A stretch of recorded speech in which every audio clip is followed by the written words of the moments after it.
But looking at the long game, what you're talking about is planning on a much longer timeline than we can begin to imagine.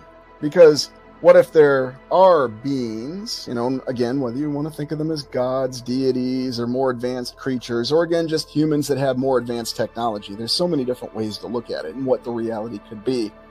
Imagine what kind of advantage they would have if they're able to plan on a much longer timeline.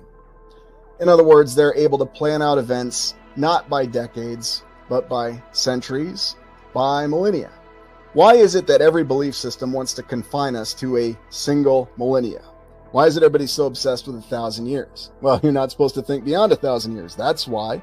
Because if you actually look on the long enough timeline, you might see that there seems to be a lot more of a very intentional design behind it. I know. It's simply the work of the Almighty, and the Almighty moves in mysterious ways. And yes, if you want to believe that, be my guest.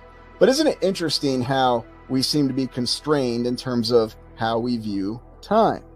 Or then there's going the other direction with it.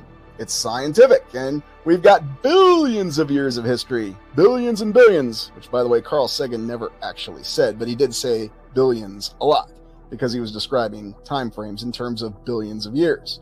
Because that's how long evolution took.